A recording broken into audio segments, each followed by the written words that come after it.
बहुत बहुत स्वागत आपका कथा के इस क्रम में। और इस क्रम में सबसे अधिक महत्वपूर्ण वे 4 धाम हैं जहां की यात्रा संपन्न करके व्यक्ति मोक्ष का अधिकारी हो जाता है। ये 4 धाम हमारी आस्था के युगों युगों से प्रतीक हैं। बद्रीनाथ सतयुग के प्रतीक हैं तो रामेश्वरम त्रेता युग के साक्षी रहे हैं। द्वारिका वह पुण्य भूमि है जिसे द्वापर के उस अखिलेश्वर को समर्पित माना जाता है और जगन्नाथ धाम हमारे कलयुग में इस धर्म का प्रतिनिधि है। धर्म के 2 पुत्र हुए, एक नर और एक नारायण। दोनों बेहद सात्विक, बेहद अच्छी प्रवृत्ति के। एक दिन लाड़ से उमगी हुई उनकी माता ने प्रसन्न होकर उन दोनों बच्चों से कहा कि तुम मेरे दोनों पुत्र अत्यंत मर्यादित और बहुत अच्छे संस्कार के हो। मेरा मन है, मेरी इच्छा है कि इसके मां के मातृत्व के अतिरिक्त भी मैं तुम्हें कोई वरदान दूं। दोनों बच्चों ने एक ही वरदान मांगा। दोनों ने हाथ जोड़कर मां से कहा, धर्म के प्रति, पिता के प्रति हमारी गहरी रुचि से आप मोहित हैं ही। माता, आप हम दोनों को तपस्वी होने का वरदान दीजिए। मां हैरान हो गई क्योंकि जिन पुत्रों से इतना अधिक मोह था, जितना अधिक स्नेह है, जितना लाड़ है, अगर उन्हें तपस्वी होने का वरदान देती है तो वे तपस्या के लिए परिवार को, घर को छोड़कर चले जाएंगे। लेकिन वचनबद्ध माता ने अंततः पुत्रों के मोह को पीछे करके अपने वचन की पालना की और दोनों पुत्रों को परम तपस्वी, परम तेजवान होने का वरदान दिया। अपनी मां से मनचाहा वरदान प्राप्त करने के बाद नर और नारायण घर परिवार की देहरी को त्याग अपने संकल्पों को हिमालय जैसी ऊंचाई देने के लिए पर्वतों के उस प्रदेश में पहुंचे जहां उन्होंने कठिन तपस्या आरंभ कर दी। बद्रीनाथ वही पवित्र भूमि है जहां धर्म के उन यशस्वी पुत्रों ने सहस्रों वर्षों तक घोर तप किया है। जिस पर्वत पर नर ने तपस्या की वे इतिहास के शिलालेख पर नर पर्वत के नाम से अंकित हुआ और जिस पर्वत पर नारायण ने तपस्या की उसे आज भी हम नारायण पर्वत कहकर प्रणाम करते हैं। आइए अब बढ़ते हैं दूसरे धाम की ओर, यानी कि त्रेता युग का प्रतीक, भगवान की पुण्य लीलाओं का साक्षी वह रामेश्वर तट, जहां अनाचार के विरुद्ध एक तपस्वी के युद्ध का ऐसा उद्घोष हुआ कि विश्व आज भी उस आतताई के खिलाफ भगवान की उस भूमिका को दशहरा और दिवाली के रूप में मनाता है।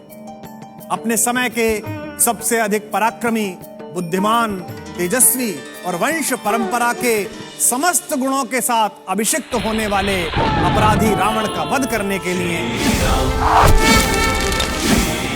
भगवान मर्यादा पुरुषोत्तम श्री राम ने इसी स्थान पर शिवलिंग की स्थापना की थी। प्रभु ने श्री राम को विजय का आशीर्वाद दिया था और भगवान शंकर इस दुनिया में सत्य के लिए संघर्ष कर रहे हर संकल्प को सहारा देने की अवधारणा तब से लेकर आज तक दोहरा रहे हैं।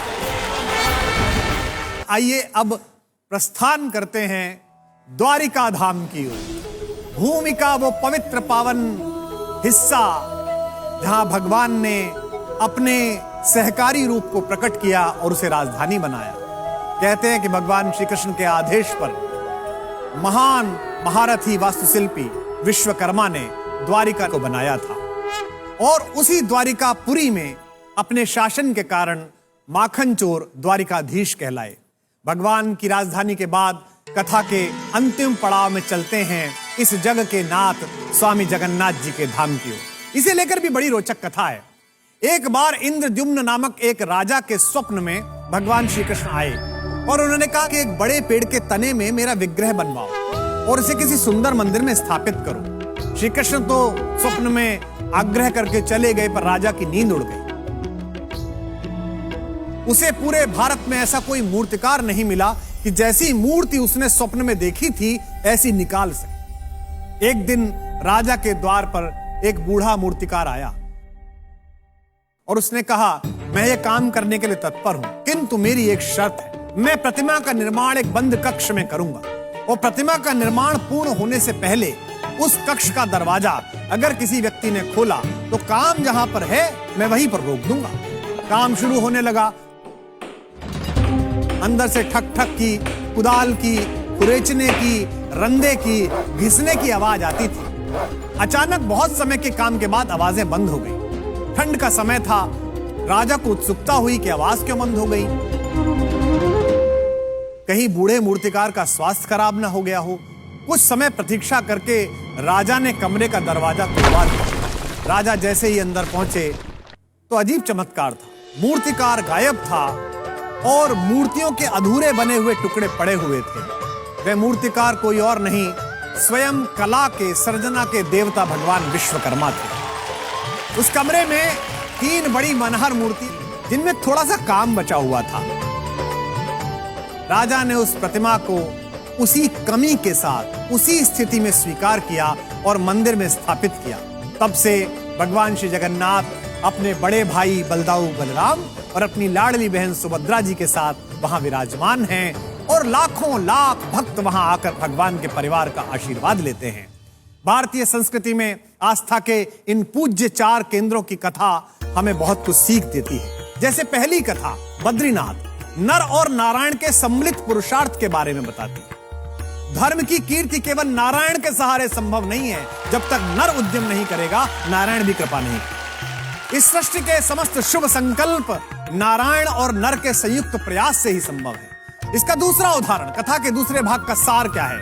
जगन्नाथ धाम की कथा यह बताती है कि जब तक संभव हो, सत्ता को किसी भी शिल्पकार पर अपनी शर्तें थोपने की बजाय उसकी शर्तों को स्वीकार कर लेना चाहिए। जब जब हस्तक्षेप हुआ, कला की प्रतिमाएं अधूरी रह गई। इसलिए हर सुंदर निर्माण की आशा रखने वाले राजाओं के लिए, हर बेहतर रचना की उम्मीद करने वाले समाज के लिए यह अनिवार्य है कि वे कला के साधकों पर अपनी शर्तें थोपने के बजाय पूरे सम्मान के साथ उन्हें उन्मुक्त वातावरण दे, ताकि उनकी कलाएं भी भगवान की तरह पूरे विश्व में आदर पाएं और युगांतर तक बची रहें।